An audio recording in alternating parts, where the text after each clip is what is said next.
नमस्कार दोस्तों, कैसे हैं आप सब। देखिए, एक बिग न्यूज़ आई है। इंडिया ने टर्की के नेशनल डे सेलिब्रेशन में जाने से मना कर दिया है। तो सोचने वाली बात है, क्यों? क्या टर्की ने कुछ ऐसा बोला जिससे इंडिया नाराज हो गया? क्या ये सिर्फ एक फंक्शन स्किप करना था या इसके पीछे एक बिग पॉलिटिकल मैसेज छुपा है?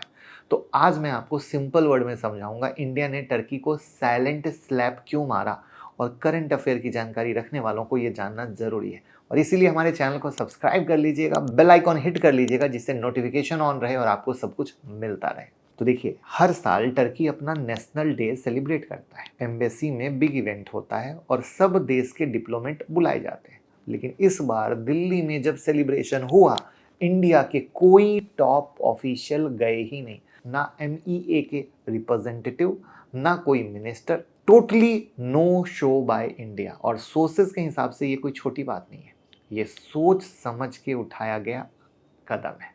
अब यहाँ से स्टोरी इंटरेस्टिंग होने वाली है। टर्की का एटीट्यूड कुछ टाइम से इंडिया को बिल्कुल पसंद नहीं आ रहा है। पहला तो कश्मीर इशू पर टर्की का इंटरफेरेंस। टर्की बार बार UN में इंटरनेशनल मीटिंग में कश्मीर पर बोलता रहा और हर बार पाकिस्तान का सपोर्ट करता रहा, जो कि इंडिया को बिल्कुल पसंद नहीं था। दूसरा, पाकिस्तान के साथ दोस्ती शो ऑफ करना। टर्की के प्रेसिडेंट ओपनली पाकिस्तान के प्रेसिडेंट के साथ स्टेज शेयर करते रहे और इंडिया के खिलाफ स्टेटमेंट देते रहे। तीसरा पॉइंट, ऑपरेशन सिंदूर, जो इंडिया के लिए सबसे ज्यादा नापसंद था। जब इंडिया ने अपनी सिक्योरिटी ऑपरेशन लॉन्च किया, टर्की ने इनडायरेक्टली क्रिटिसाइज किया, जो कि इंडिया को बिल्कुल पसंद नहीं आया। देखो भाई, डिप्लोमेसी में कभी कभी बोलना नहीं बल्कि ना बोलना सबसे बड़ा सिग्नल होता है। इंडिया ने टर्की के नेशनल डे में ना जाके वर्ल्ड को एक स्ट्रॉन्ग मैसेज दिया है। जो देश हमारे इंटरनल मैटर्स में बोलता है उससे हम नॉर्मल रिलेशन नहीं रखते।